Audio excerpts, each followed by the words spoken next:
भले ही विधाता ने आपके भाग्य में कुछ ना लिखा हो, पर अगर गुरु अथवा सिद्ध संत की आप पर कृपा हो जाए तो आपको वो भी मिल सकता है जो आपकी किस्मत में नहीं है।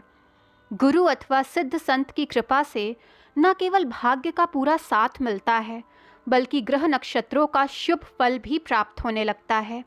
तो आइए जानते हैं इस विषय में कुछ दिलचस्प कहानी। एक सेठ की कोई संतान नहीं थी। उन्होंने एक ज्योतिषी से पूछा कि मेरी और मेरी पत्नी की जन्म पत्री देखकर हमारे संतान योग के बारे में बताएं।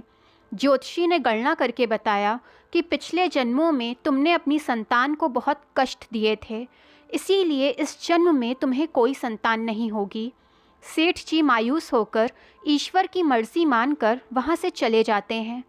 कुछ दिनों बाद सेठ जी के घर एक सिद्ध संत आते हैं और भिक्षा मांगते हुए कहते हैं कि भिक्षा दो। तब सेठ जी की पत्नी संत से बोलती है कि गुरु महाराज, मेरे कोई संतान नहीं। तब संत बोलते हैं, तू एक रोटी देगी तो तेरी एक संतान होगी। सेठ जी की पत्नी श्रद्धा भाव से उन्हें 2 रोटी, गुड़, फल ये सब दे देती है।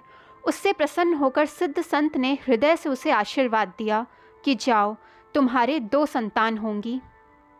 1 वर्ष बाद सेठ जी को जुड़वा बच्चे हुए।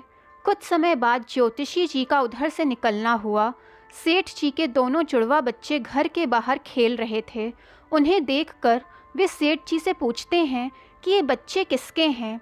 सेठ जी बोलते हैं, ज्योतिषी जी, ये बच्चे मेरे हैं। आपकी भविष्यवाणी तो गलत निकली और आपने झूठ बोला कि मेरे भाग्य में संतान नहीं लिखी है। ये देखिए, मेरे तो जुड़वा पुत्र हुए हैं। ज्योतिषी जी ये सुनकर आश्चर्यचकित हो गए।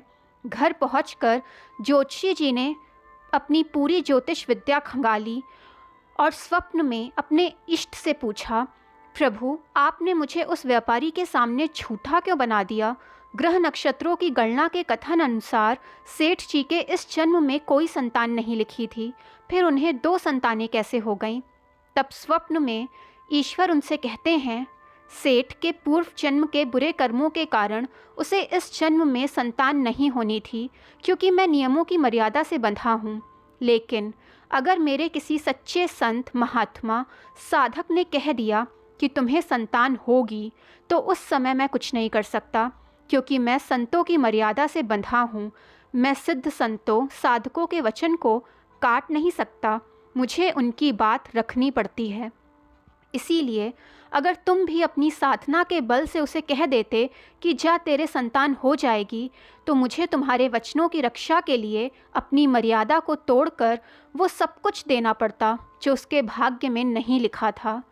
अगर गुरु अथवा सिद्ध संत की कृपा आप पर हो जाए तो आप वो भी पा सकते हैं जो आपके भाग्य में नहीं है।